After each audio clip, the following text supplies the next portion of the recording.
Is the current high protein trend getting out of hand? Are you getting enough protein? And how much is too much? Howdy friends, Tyler here at Healthway Nutrition Center, and today we're excited to talk to you about protein and weight loss. In this video, we'll not only describe why protein is so important during weight loss, but we'll also help you calculate the ideal protein range for you as an individual, while also helping you steer clear of excessive protein intake. We'll include comments that speak to how you can take your new protein goal and translate that to a meal plan, including preferred sources of protein to focus on. We'll wrap the video up by making some extra comments to ensure that these new dietary protocols go smoothly and that you feel great while doing so. We thank you so much for being here with us. Please note this video does have chapters, so peek down in the comments or skip ahead in the video timeline if there's a specific subject that you're wanting to focus on today. Thanks again for being here with us. Let's jump right into it with why is protein so critical during weight loss? To address this question, we need to first quickly include 2 points. One is that to effectively lose weight, most of us are going to need to reduce the number of calories we're eating daily. So we're going to need to eat less and take in less energy. And when we do so, our body burns through our energy reserves to compensate. This is how we lose weight. Our second point is that we'll be briefly talking about muscle mass today, and when too many of us hear the words muscle mass, we immediately get this mental image of bulk and this large, well-muscled individual. It's important that we lose that mental image and instead associate muscle mass with strength. And yes, we do mean physical strength, such as the physical strength to lead an active life, to have a reduced risk of falling in our later years, and generally to have greater longevity and higher quality of life as we age. However, what we're really referring to today is metabolic strength. So when you think of muscle mass, think of the metabolic strength to burn your calories efficiently. Your muscles are your best friends, helping out with small areas of your health such as insulin sensitivity, with the big picture being they are your best friend during weight loss and one of your greatest allies. So getting back to our original question, why is protein intake so important during weight loss? Well, when we reduce our calories and are eating less, our body's going to start burning through stored energy. And we want to make sure that's the type of stored energy, fat, that we want it to burn rather than just anything that's stored energy, including the amino acid or protein in our muscles. So by having an adequately high protein diet with meaningful amounts of protein coming in, our body says, oh, I've got enough on hand here. I don't need to draw on protein reserves, and instead focuses on burning fat and preserving that muscle tissue, which, as we've just mentioned, is one of your best friends during weight loss. Additionally, when you eat an individual meal and that meal has adequate protein, this has a number of positive effects, including raising the hormones that help you feel full and satisfied after a meal, while lowering the hormones that make you more hungry and might cause you to continue to consume calories when you don't really need to, or maybe snack between meals. So adequate protein preserves our muscle mass, which is one of our best friends during weight loss, and also on a per meal basis further speaks to our goals of supporting our calorie restriction and also having balanced blood sugar and an efficient metabolism. Now that we appreciate why protein is so important, how do we go about determining how much protein we need as an individual? Today we're going to offer 2 ranges of intake. The first is the most well-supported and well-researched range for all or most adults. And that is about 1/2 gram of protein up to 3/4 gram of protein per pound of body weight. So if you want to calculate this for yourself, on the low end, you're going to take your body weight in pounds and multiply it by 0.55. And on the higher end, you're going to take your body weight in pounds and multiply it by 0.75. This will give you your total daily protein intake range in grams. We mentioned we were going to offer a secondary range here, And that's because, as we've mentioned, there's unique pressure to get adequate protein during calorie restriction and weight loss. So we argue that erring on the higher side of that range of 0.75 or maybe even as high as a gram of protein per pound of body weight is likely preferable, or at least a good goal to set your sights on for your daily protein intake. So to be more clear, for a 160-pound individual on the higher end, we're talking about 160 grams of protein for their total daily protein intake. So we've mentioned these ranges. We've mentioned that maybe err on the higher side. How high is too high? At what point are we getting more protein than we really need, or is there a point where it's harmful? This, of course, is going to be a little different for every individual, but based on the research available, it seems clear that about 1.5 grams is a reasonable place to draw that threshold for the vast majority of people. So if you're getting 1.5 grams or greater of protein, there's a high chance that that's more protein than your body can effectively use on a daily basis. And if it's more than your body can use, that essentially means that extra protein is just extra calories at that point. And if we're in a state of calorie restriction or we're minding our calories very closely, we certainly don't want to be ingesting more than we need to, even if it's protein. Additionally, separate from concerns of extra calories, when you start eating such a high amount of protein, it can be difficult to still have a rounded and well-balanced diet.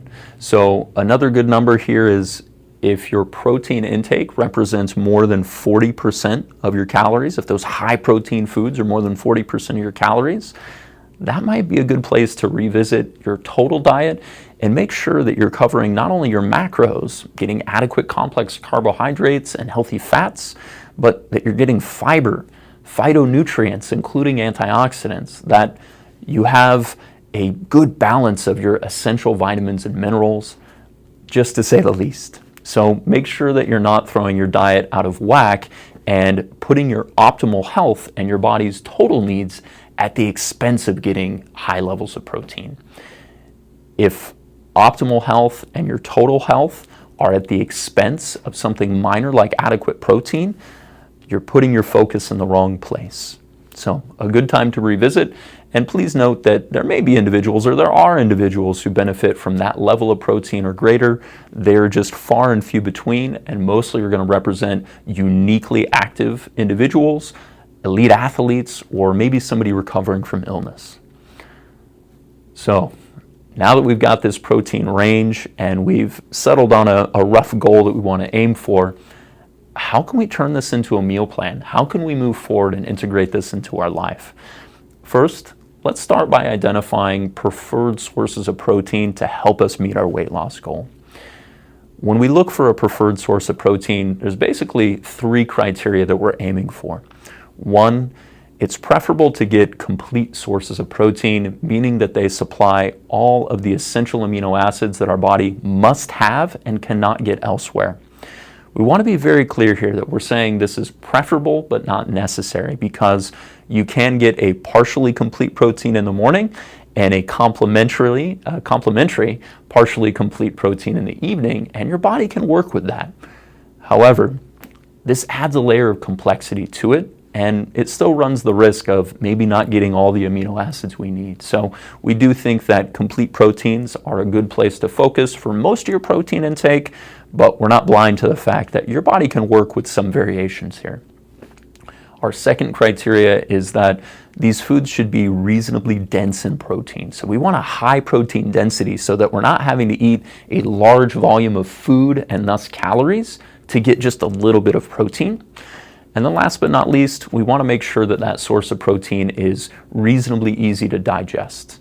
So applying this criteria, we find that animal muscle meat is going to shine in these categories. It's a complete source, it's quite dense, and most people digest it well.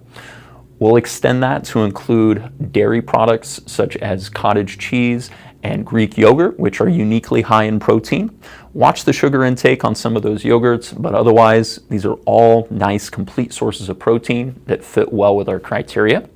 When it comes to plant sources, we do generally see a little less density there, but foods that are soy-based, such as edamame, tofu, and tempeh, buckwheat, and hemp are all complete sources of protein that are reasonably dense and easy for most people to digest.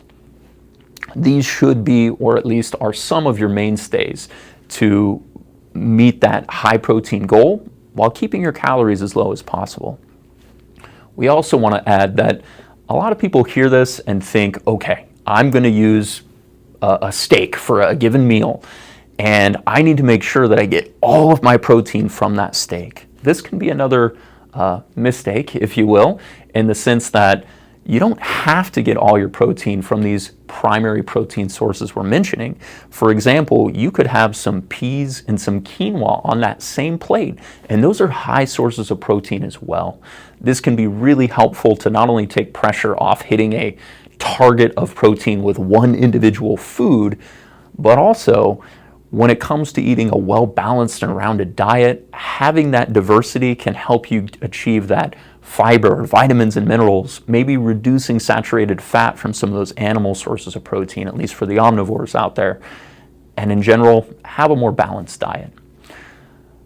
So those are some of the foods we recommend, and I guess we've already touched on translating them into a meal plan, but please note that we would love to add some extra details, but it's a little beyond the scope of this video, so we'll just end by saying that we want to see some complex carbs on that plate, we want to see some healthy fats, we want to see adequate fiber, and generally diversity. Rotate your sources of protein, rotate your fruits and veggies, and know that for some of those non-starchy or low in starch vegetables and lower sugar fruits like maybe berries, you can eat as much of those as you want, and we encourage that.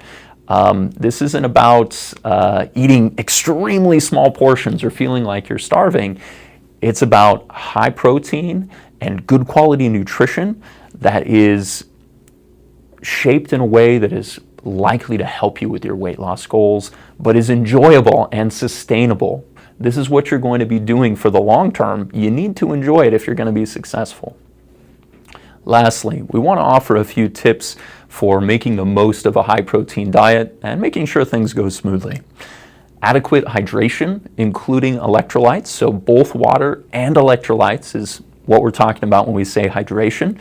That can be very important to keep your kidneys happy during a high protein diet and generally makes everything go better to be adequately hydrated. Additionally, protein powders can be a uniquely useful tool during a high protein goal because sometimes it can feel like we're trying too hard or we're under a lot of pressure to hit a specific protein goal for each meal.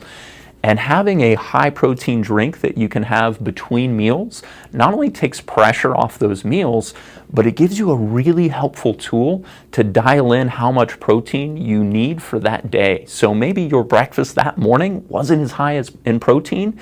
You can take a full scoop or a scoop and a half of that protein powder.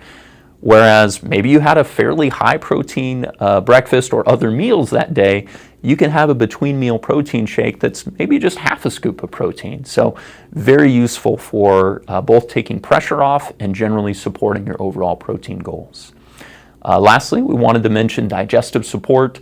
High protein diets can be uniquely demanding on your digestive system. So having adequate hydrochloric acid or HCl supplements, having digestive enzymes such as proteases that help break down proteins, and finally, digestive supporting herbs such as ginger can all be helpful tools to support you along your weight loss journey.